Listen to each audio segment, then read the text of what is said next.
Chelsea fans! The Premier League is back, and can Enzo Maresca break this curse? After a Conference League game in minus temperatures where Chelsea picked up 3 points, we now shift our attention to the Premier League. Chelsea host Brentford Sunday the 15th of December with a 7 PM kickoff at Stamford Bridge. That is a very strange kickoff time. But regardless of that, it seems that Chelsea have a curse with this fixture, as we have not beaten Brentford in the Premier League since October 2021. So my question is, can Enzo Maresca break the curse for Brentford versus Chelsea? In this video, I'm also going to be talking about the latest Chelsea news, as well as predicting Chelsea's starting 11. Did you know that 90% of the people watching this video right now are currently not subscribed to the channel? So make sure you leave a like and subscribe if you're a Chelsea fan who enjoys Chelsea content. Make sure you join the community, and let's get into the video. So let's start off with the latest Chelsea news. The Sun Football have reported that Palmer is set to trademark his shivering celebration. An application to government's Intellectual Property Office reveals he wants to use it to flog booze, diet drinks, food,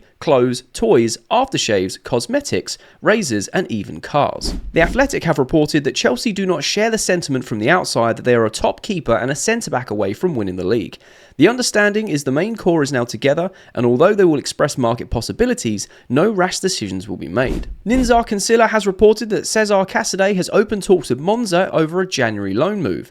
Monza are currently 19th in Serie A and battling against relegation to the second division. Maresca has come out and said the idea is not to change the goalkeeper, Sanchez. We have two goalkeepers, they are both good, but until they both maintain the same level, we are happy with that. He continues to say, we need our fans until the final whistle on Sunday. I have a feeling it will be a tough game decided on tiny details. Now, if I'm being honest, I don't really know how reliable the Sun is when it comes to reporting anything, let alone football. So maybe Cole Palmer has put through a trademark-free celebration. I suppose it makes sense as he's now becoming more of a sensation and he's going to be offered more and more brand deals. He's going to want to get his slice of the cake too. I also found it very interesting how the board do not see the same as the fans, and I suppose that kind of makes sense. They have the inner workings in the day-to-day of being around the club, and the fans only see what we're allowed to see. The club has that discretion. I do find it very interesting though how they think that we're not a goalkeeper and a centre-back away from winning the league because we're so early in the plans with Enzo Maresca and this squad. And I'm well inclined to back them because so far things have gone amazing. However, there is a glaring position, which is the goalkeeping position, that needs to be fixed. Hopefully they prove us wrong and Sanchez all of a sudden becomes world class, but I can't see it happening anytime soon. When it comes to Cesar Casadei, I do actually have mixed feelings about this because he has a high ceiling and lots of potential, and for the limited minutes he's played this season, he's played well. There's a lot of competition in the positions that he plays, so I kind of feel like he's hard done by to a degree, but he still has to earn his place within the squad and within the first team. Now, the fact that he's looking for a loan move, I like that. It means that he wants to go get the game time under his belt and improve as a player. But I don't know if moving to a relegation battle side in Serie A is probably the best move. However, he probably just wants to guarantee game time to showcase his skills. And when it comes to what Enzo Maresca said about the goalkeepers, I understand his logic. Obviously, he sees these players day in, day out behind the scenes. We only see them on match days and whatever content is put out behind the scenes. Like I said, I think there's a big step up for Sanchez to really fill that void because of his inconsistent performances. But hey, if he gets better and better, or Jorgensen can eventually take his place, I think we'll be good in the long run. And when it comes to this fixture, I totally agree with Maresca. I feel like it will be decided by tiny details because there is a curse over this fixture. I swear there is. We've not beaten Brentford in the Premier League since October 2021, which seems like a lifetime ago.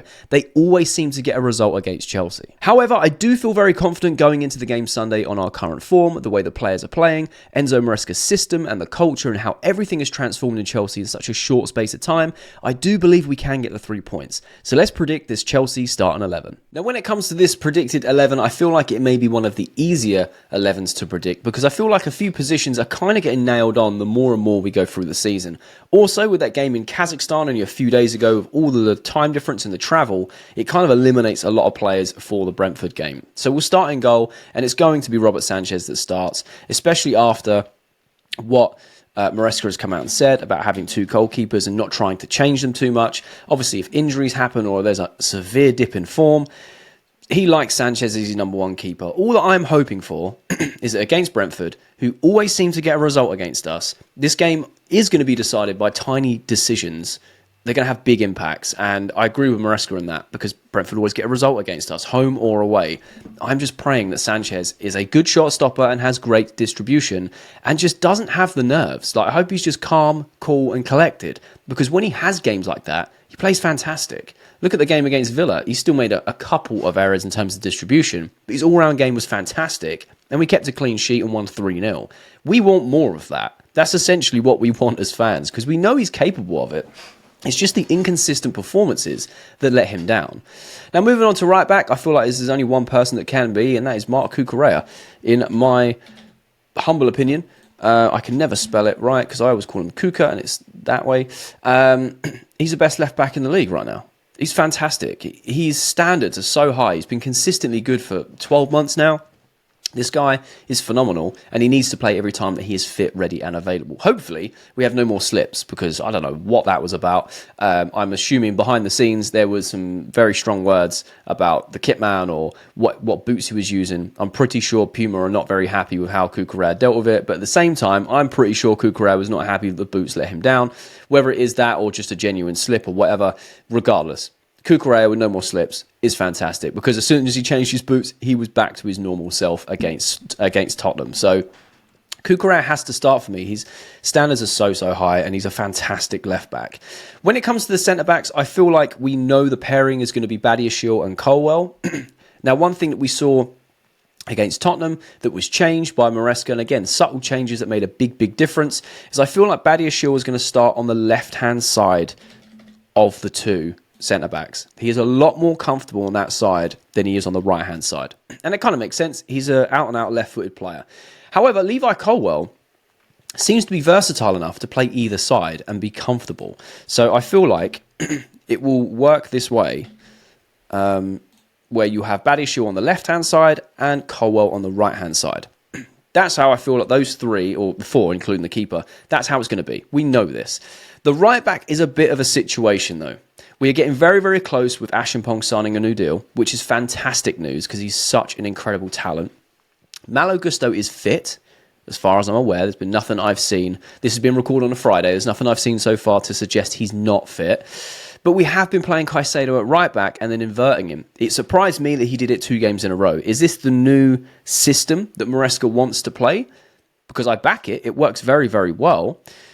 Do I think he's going to play it against Brentford? Well, I didn't think he was going to play it against Tottenham, and he did. So I feel like he is going to play it again against Brentford. So I'm actually going to go with Caicedo, because he does a fantastic job wherever you put him on the pitch. Honestly, like, it's a genius bit of tactic work of like, cool, he's played there a few times for Brighton. He's good at defending and, you know, breaking up the play and stopping the opponent's press. He's just good at defending and driving the ball forward and dictating the play once he inverts into that midfield. And I feel like it allows someone like Enzo Fernandez to have a bit more freedom going forward, because Caicedo can invert, we go to a back three. Cucurella looks very comfortable as a left centre-back and also as a left-back in wider areas.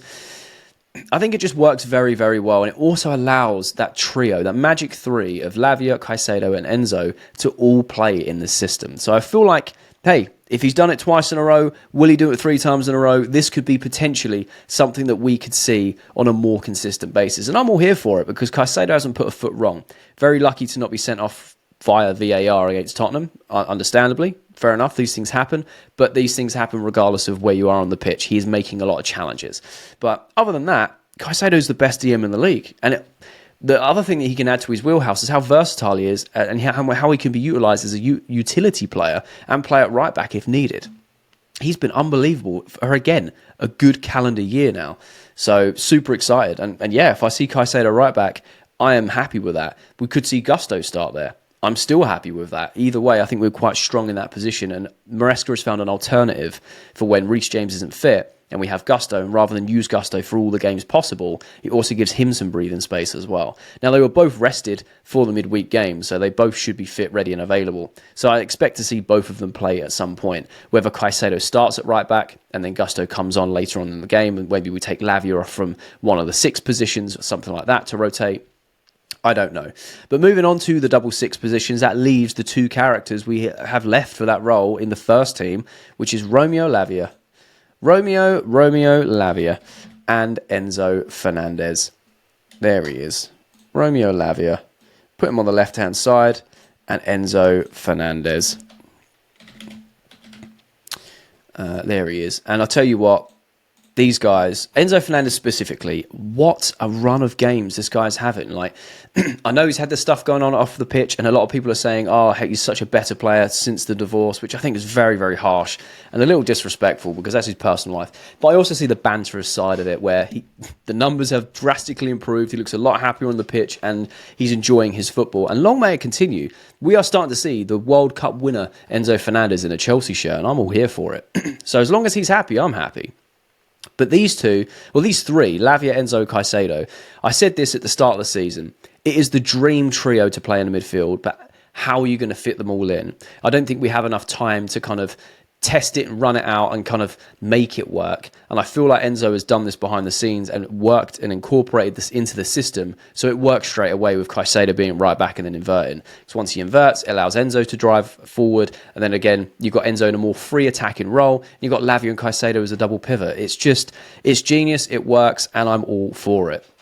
Now, when it comes to the left wing position, I feel like the cards have been dealt. And I feel like it's going to be Jadon Sancho, purely because Mykhailo Mudryk is ill and didn't travel midweek. So, nor did Jadon Sancho. He will start on the left midfield position for me anyway. And I feel like Enzo will do the same thing. Like I said, with the Brentford game, I feel like it's going to be one of the easier 11s to predict. Again, Enzo Maresca keeps surprising us, so this could be hideously wrong. But however, I feel like Jadon Sancho is going to start. He's in the form of his life right now. And I had someone comment on my last video saying that he's not in the form of his life because he was like Cole Palmer for Dortmund when he was there, and we're just starting to see his heights. And I know what you're trying to say, but I didn't watch him too much at Dortmund. I saw the odd highlights when he did well, obviously, because it was always, oh, Jadon Sancho didn't do well at United, look what he's doing at Dortmund. So you always kind of saw that stuff. But seeing him play consistently for Chelsea, I've never seen him play so good. Like, his shooting's got better. He's now actually taking shots and scoring goals. His assist levels are through the roof. He's decisive with his decision making, and he's always in the right place, right time. He can take a man on. Like, he's just a joy to watch, and he's slowly becoming one of my favourite players. So Jadon Sancho is going to start on the left wing for us. Obviously, in that number 10 role, we're going to have Mr. Cole Palmer for many, many reasons. One, he's our best player, arguably, him and Caicedo. And even Cucurella would put into that as our best player, especially this season. But João Felix has picked up a knock, or was also ill, something along those lines. So he didn't travel midweek, which I'm assuming he wouldn't be fit and ready for the game at the weekend. And Nkunku is an interesting one that we can get to in just a second. But essentially, you're going to play Palmer. You're going to play Palmer. And I'm hoping that there's some magic with Palmer against Brentford. We're at Stamford Bridge. He loves scoring at the Bridge. So, he broke the record, Jimmy Floyd Hasselbank's record already. And we've still got a couple of games before the end of the year at the Bridge for him to extend that. And I'm sure he's going to want to do that. So, we move with that. Now, when it comes to the right wing, again, the hand is forced. Pedro Neto is suspended because of the booking he picked up. So that means that Noni Madueke gets the start on the right-hand side with essentially no one disputing his position. Left-hand side, Mudryk is ill. Right-hand side, Pedro Neto is suspended. So they are our wingers that are available. Potentially you could have João Felix off the left. That could work. Or you could bring in Nkunku off the right, which I'm not a fan of, but has been done previously. But I feel like he's going to start with Sancho, Palmer, and Madueke. And when it comes to the number 9, I personally go for Nicholas Jackson all the time because I rate him. I feel like he's having an incredible season and he's getting better game by game. And even when he doesn't have a good game like against Spurs, you can see how much it meant to him when he was just visibly frustrated and annoyed that he didn't perform as well as he wanted to. And I love that in a player because they always want to do better and they fight for the club. He loves his club and it's so, so good to see. The only sort of question mark is Jackson is one booking away from a suspension. So we could play Nkunku to save Jackson for later on for other games. However, my thought process on that is, if that's the case, we're going to wrap him in bubble wrap for the rest of the season. He's going to have to serve that suspension at some point because it's not like he's not going to get booked. He will get booked eventually. It's just a case of what game does he get booked for. So the way I see it is Nkunku is guaranteed game time because Jackson will inevitably get a yellow card and get suspended. But it's in order of, when is he going to get that booking? Or do we protect Jackson So either way, Nkunku gets more game time, which I'm happy about because I feel like Nkunku is such a good player to sit on the bench. But I am going to go with Nicholas Jackson because I feel like Enzo Maresca loves Jackson. And he's had an incredible season. He's become very, very clinical. His link-up play we know is fantastic. And I feel like there's goals in this game for him against Brentford. I really, really do. And yeah, that's my predicted 11. I think that is extremely solid. Like I said earlier in the video, we are starting to get more of a start on 11, more stapled positions as the season goes on because of how people were performing, injuries or suspensions or the travelling of the games. We can kind of map out how things are. I mean, essentially, you could swap out Caicedo with Lavia, and then at right back, you could play Gusto, if Lavia isn't fully fit. I haven't seen anything to suggest he's not. I know that he picked up a little bit of a knock against Spurs, but nothing's really been said as the recording this video that he isn't available. But yeah, I'm super happy with it. I look at that and I think, yeah, that can definitely do a job against Brentford. As long as Sanchez doesn't, drop the ball, essentially. Not literally. Well, I hope not literally. But you know what I mean. As long as he has a good game. So that is my predicted Chelsea 11 to face Brentford this Sunday at Stamford Bridge. Now, can Enzo Maresca break this curse? I severely hope so. The way that we are running right now, the current form, the culture, the philosophy, the system, everything around Chelsea Football Club right now is so positive. I am very positive that Chelsea can get the 3 points. But do you agree with my lineup, or would you play different players in different positions? Let me know your thoughts in the comment section below. I love having a conversation with you guys. And if you did make it this far to the end of the video, there'll be a thumbnail that pops up on the screen. If you are a Chelsea fan who enjoys Chelsea content, click that thumbnail because you'll enjoy that video too.